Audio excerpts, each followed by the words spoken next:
5, 4, 3, 2, 1, and transition. Welcome to the 96th episode of the Korea podcast. I'm your host Jack, located here in South Korea, the city of Ulsan. Today is the 28th of December, which means that we are in the last week of this year. It's also the last Monday of this year, which also means that the next time we're going to see each other is going to be next year, almost, 2021. Let me just check that there is 2021. Yep, no feedback. Fantastic. Today's the 28th. The Korea podcast is a podcast that deals with anything and everything related to living and working in South Korea, running businesses in South Korea. If you are located in South Korea and you're curious and wondering about how this wonderful podcast is sponsored, it's sponsored by Shane English, and if you're interested in starting your own Hagwon, then make sure to give me a shout, and we can discuss possibilities. The Hagwon's been around for 40 years worldwide, and for the past 4 years here in South Korea, and we are in a position of franchising. If you're interested in working with us and franchising with us, then make sure to give me a call and we'll talk. Today, it's December, and there's a lot happening. A couple of things on a discussion topic.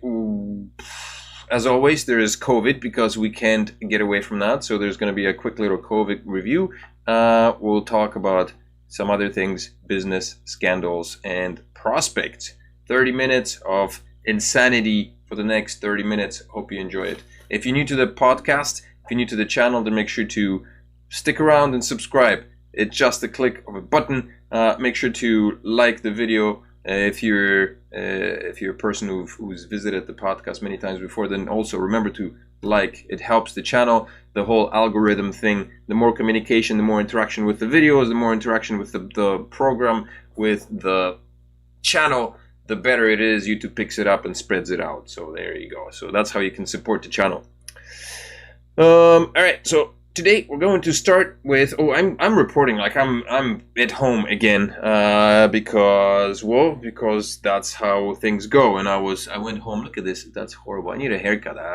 We're like locked down again. Lockdowns everywhere. Everybody's locked down. Canada's locked down. We seem to be going through the same thing that Canada's implementing, and we'll go through that. Okay. Let's have a look first on the Corona front. 89 million people. 1.7 million deaths, 57 million recovered. Woohoo! Holding out strong. In Korea, we have seen a massive spike. Korea was like 60 something. I haven't even looked at this. USA still number one. 341. Oh no, yeah, 341,000 deaths. Out of 19 million. It's a hefty number, but I think statistically, well, it's justifiable, I guess you could say. Let's see, where's Korea? Korea is at about 51,000 right now. I haven't looked at this thing in a little while. Korea has been experiencing some sudden spikes in COVID cases, which is why, there we go. We've got 57,000 in South Korea, 57,000 cases in South Korea, 808 new cases in the past week or two, 819 deaths with 11 new deaths, which is why the South Korean government has decided to up the restrictions to level 2.5. And I think I've got an article that kind of lists of what a 2.5 restriction entails.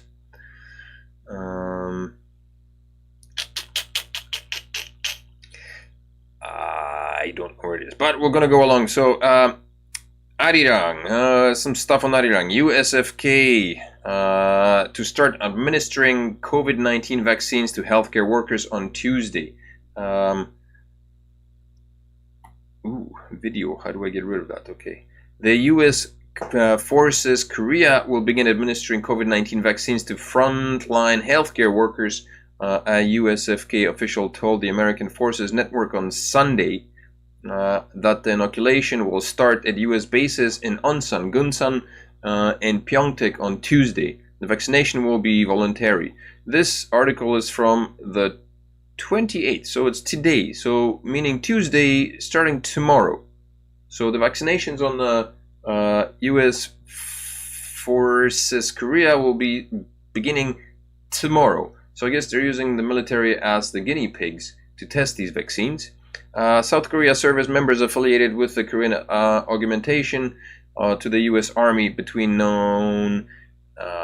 known as Katusa, could also be subject to the inoculation. Seoul's defense ministry said the USFK is expected to make an official request for formal consultation over whether Katusa will get the shots.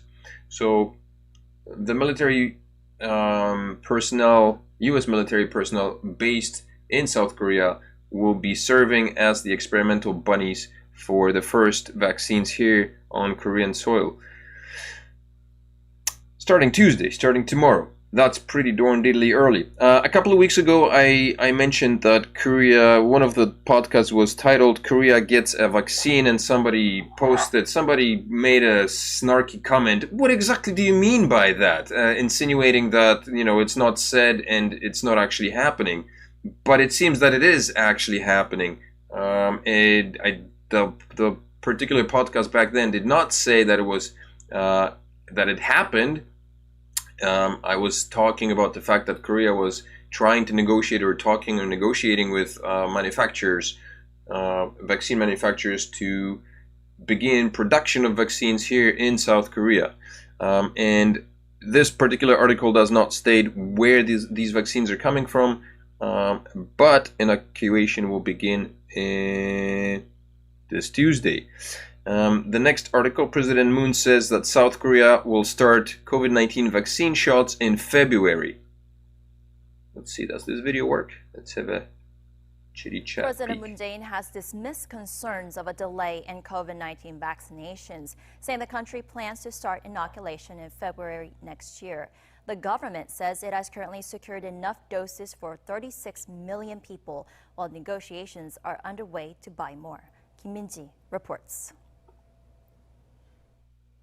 Well, there you go. So vaccines are coming our way. Apparently, the military is going to get them first. They may not be coming from the Korean government, which is why I guess there's delay on the vaccine front for the general public.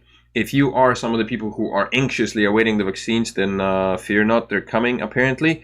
I personally will sit out and wait and see how things unfold. Vaccines are not something to be trifled with, I don't think, and it's not something that would definitely impose on my kids. From the little things that I've heard medical staff say about vaccines, particularly these ones, if you people at risk or at high risk, then you may want to consider getting one of those vaccine shots. But if you are a healthy individual, then possibly not that necessary to get them now. There was a video posted on Facebook, and I don't have a link to it now, but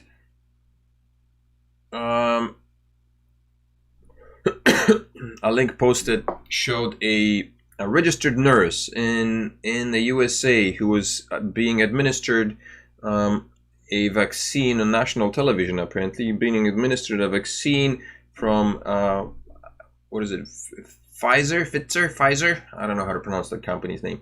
And she fainted 17 minutes later, and then apparently the video, the YouTuber he was digging up, he went online and found apparently a person by that same nurse's name, or by a name that had this same name as the nurse, was listed as having deceased a few hours later. So I don't know, stuff you see around. But anyway, vaccines, man, this vaccine has been made very, very quickly, right? And it's strange to see and it's certainly not something that I want to put into my body just yet. So we've got the military to see what's going to happen, but whatever the results will be from the military vaccinations, I don't think any of that will see the day of light. Not in the public view. It's not going to be reported as generously as anything else is reported. So unfortunately, that's probably going to be the reality of things.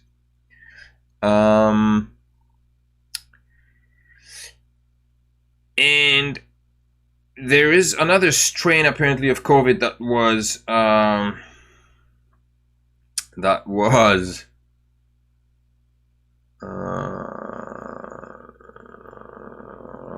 beginning to show in the UK. Transition right here. Coronavirus global report. Christmas curtailed as UK arrivals face tougher measures. So check this out here. This is an interesting bit, and I bet infuriating to many, particularly the UK citizens, anybody, the English people, the people of England. The coronavirus pandemic cast a pall over Christmas celebrations worldwide, with the Pope holding a reduced St. Peter's Mass and further restrictions imposed on arrival from the UK and South Africa amid concerns about potentially more transmissible variants of the virus. So apparently the coronavirus variant that was found in the UK is a strain that came from South Africa. But here's the kicker. This is what I enjoyed reading. China said it would halt UK flight arrivals indefinitely, deciding to follow the example of dozens of countries that introduced bans this week following the emergence of a new mutation in the virus. So China is like literally just completely banning any flights out of UK. Do you remember what happened when the Wuhan virus broke out and everybody was trying to ban, and China was like, everybody was calling for stand by China and see it from their point of view and have some what do you call it? Have some feeling, the world was basically supposed to take pity on China and not lock it off. And now that's exactly what China is doing. China doesn't give a flying fuck what's happening to anybody else. They're blatantly just closing people off. Like, you've got it, you're not coming our way. But when it was the other way around, every country there was posts on YouTube, on Facebook, everybody was rallying behind China, saying how it's unfair that the entire country should be locked off and this and that. Do you remember that? I do. Korea certainly didn't,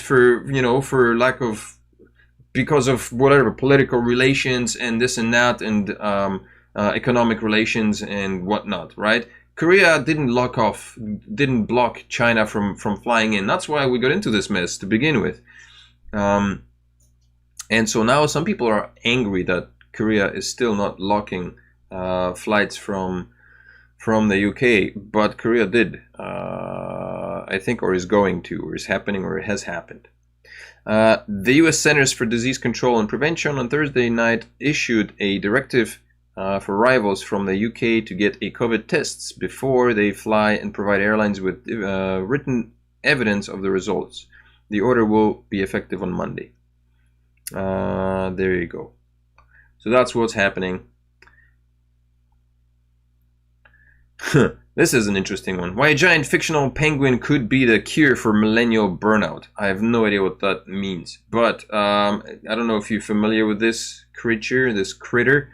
It's a freaky looking edition of Bororo. Basically, when you have a Bororo doll and you rip off its glasses, that's what Bororo looks like, with tiny little beady eyes. But when you slap the glasses on him, it changes the look of a face. That's why a lot of Asians wear these funky round glasses with just glass lenses, because the assumption is that it'll make your eyes look bigger. It changes the look of your face. I could never understand this trend, and I found it always bizarre. But that's basically the reason why people, I think, still do it to this day. Not as much as they used to a few years ago. But this dude's name is Pengsu. If you ever wondered, if you came across this character, then this is it. Pengsu was created for children's television, yet it became such a sensation with adults that it was named South Korea's Person of the Year. I don't follow Pengsu. I think it's creepy, but a lot of people, a lot of adults do indeed take to it.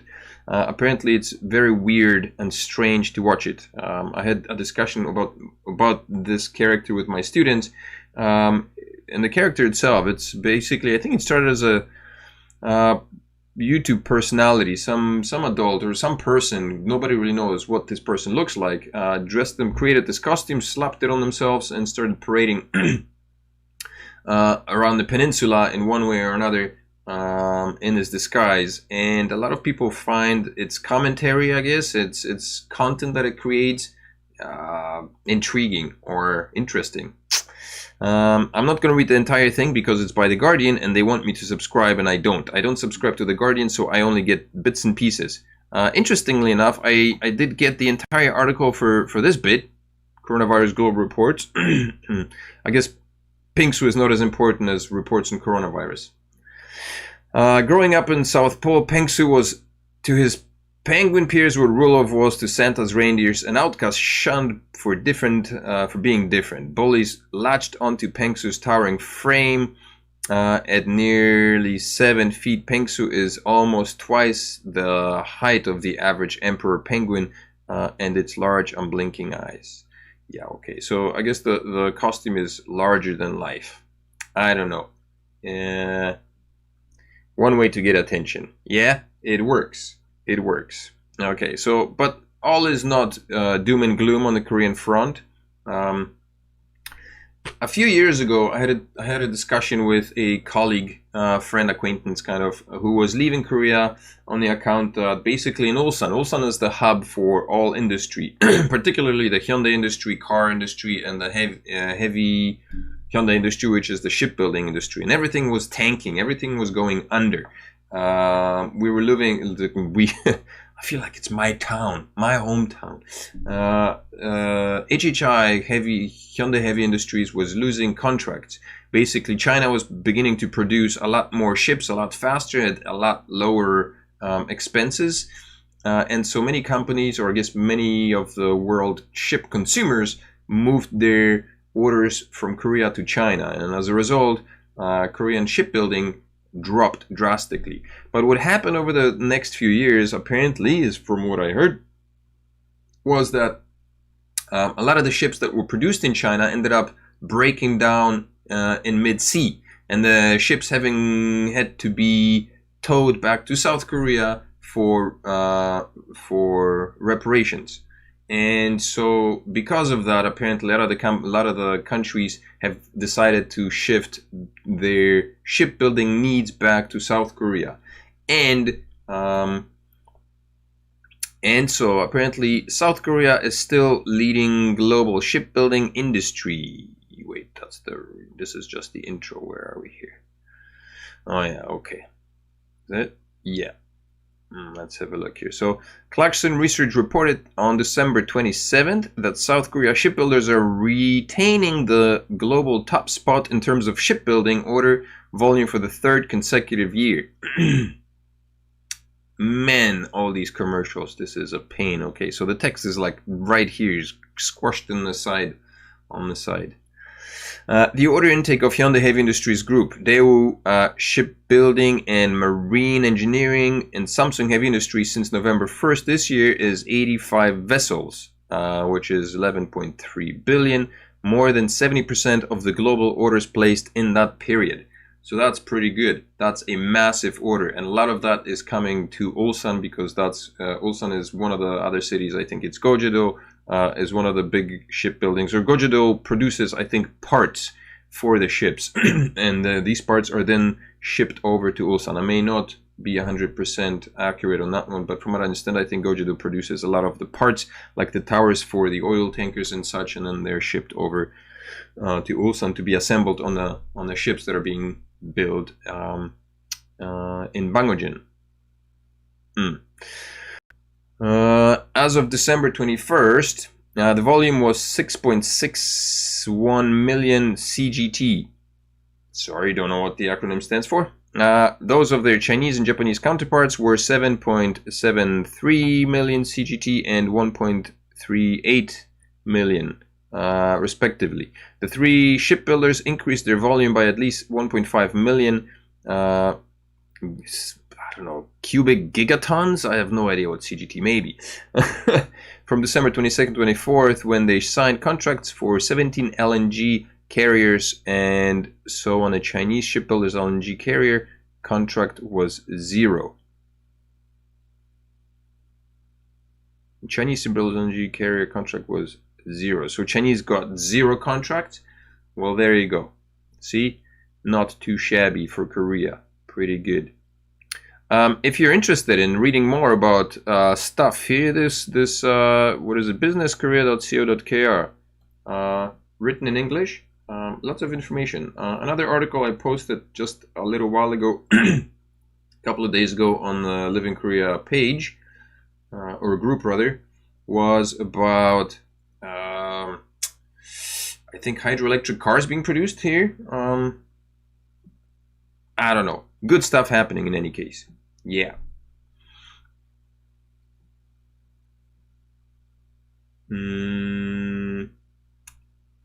Let me just check the chat. Ben, hey Ben, welcome. Hello again, Jack. Hello, Ben. Hello, Ben. Nice to see you. Hey, did you check out the fishing video? Was that a blast? I didn't even see the entire fishing video, man. I watched it, you know, in parts as I was editing, but I never actually watched the entire thing after having edited it. Let me know how it was.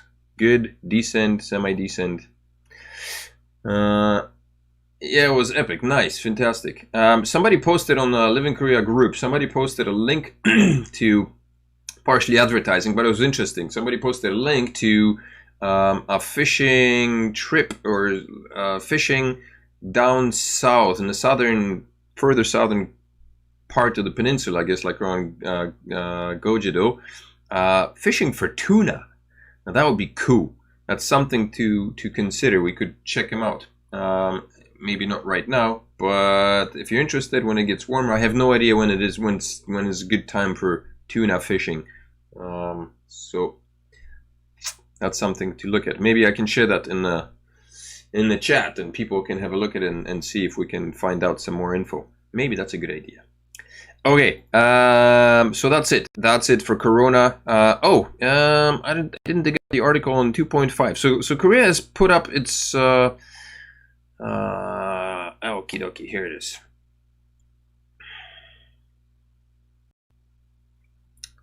Transition. Here we go here. What are additional measures in level 2.5 social distancing?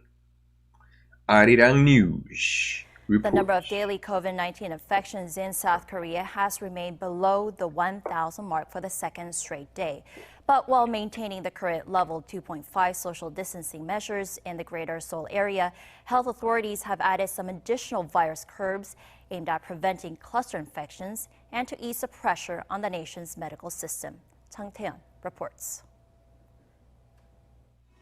With the pandemic continuing to linger, South Korea has decided to maintain level 2.5 distancing measures in the capital region. But health authorities have announced some additional measures to help curb the spread of the virus. Fast food restaurants can offer delivery or takeout only when customers order drinks or desserts. Even at self-service cafes, customers are not allowed to sit in. And due to recent cluster infections, poker pubs are to close nationwide. Amid controversy about a perceived reluctance to raise the social distancing level, experts offer different opinions on the matter.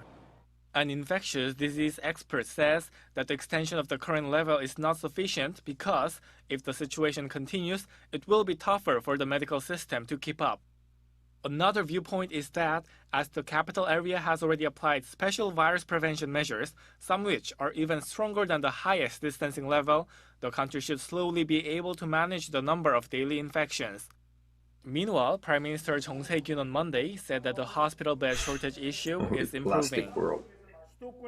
In the capital, as of yesterday, the number of people waiting over a day to be hospitalized is down to 2 digits. And there are 80 more hospital beds available for the critically ill.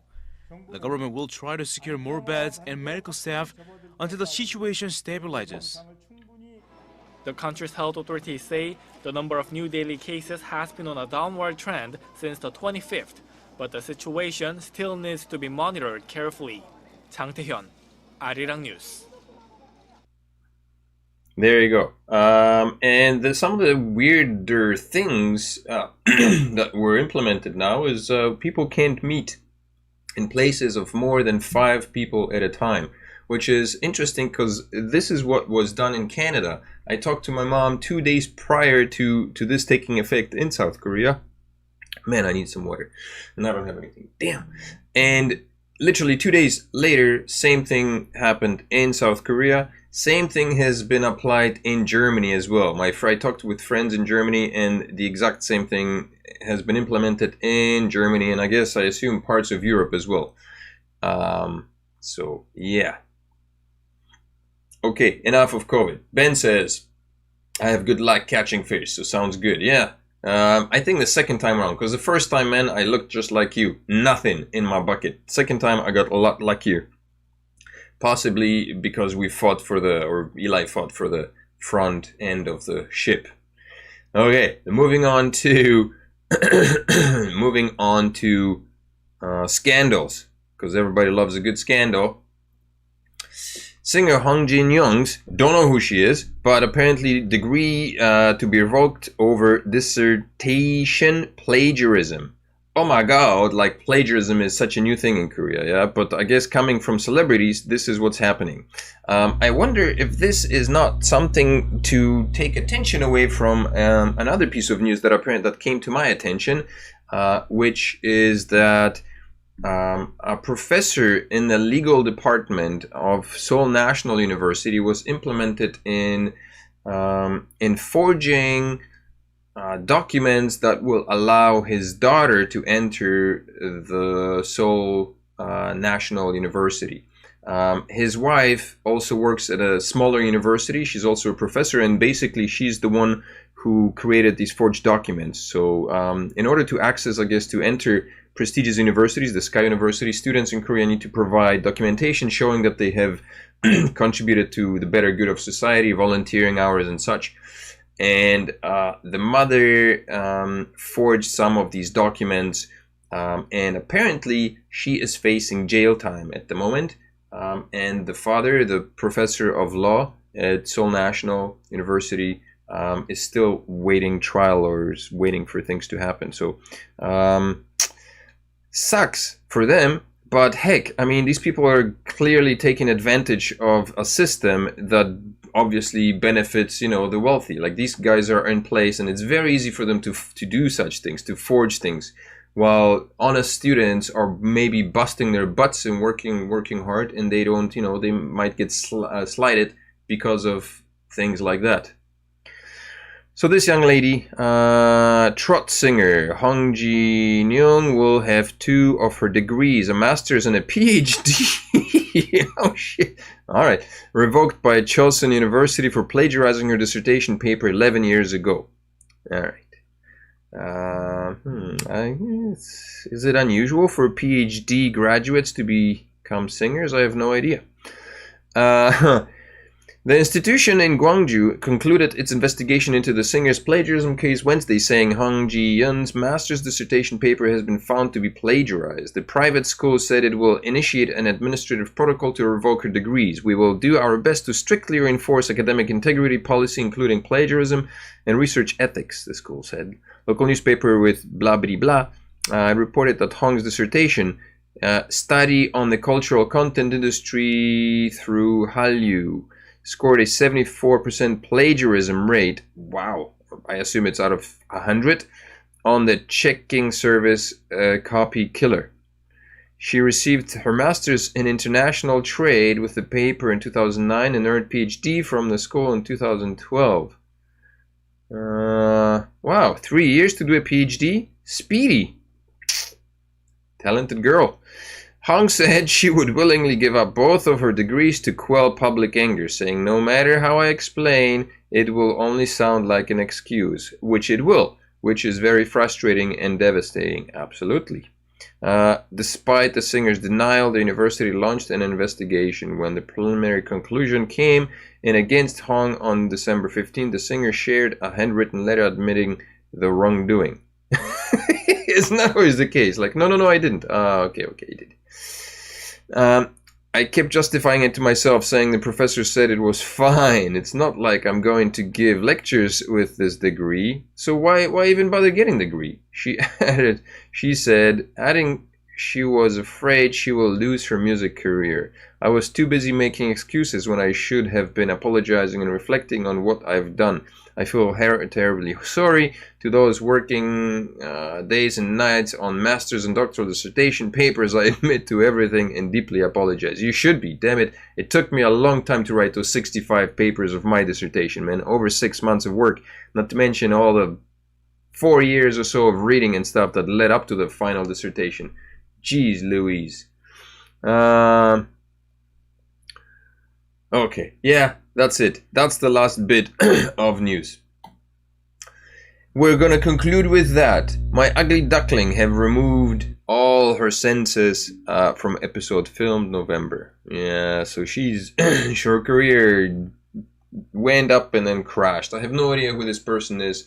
I probably never. I don't listen to Trot. I'm sure her fan base has declined drastically over this, and I'm sure it's going to continue. But that's all the time we've got for today. 30 minutes, 32 minutes, kind of on the dot, not on the dot, but it's 32 minutes. Thank you, Ben, for stopping by. I will definitely post that link in the chat group. Everybody else who's where's our outro music? There you go. Everybody else who's here with us, who's with me, if you're new to the channel, if you're new to the podcast, then make sure, excuse me, make sure to like the video if you liked it. If you didn't like it, then like it anyway, because it's only a click of a button. Subscribe to the channel for more videos. Always check out the other videos, the vlogs and all that other stuff that I put out there. Working hard on it.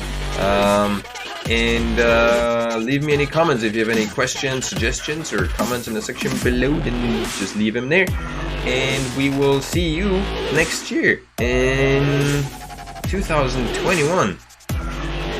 By the way, Bitcoin is ripping through the roof. Alrighty, have a good night, everyone. Thank you for coming in. See you in the next one. Bye bye.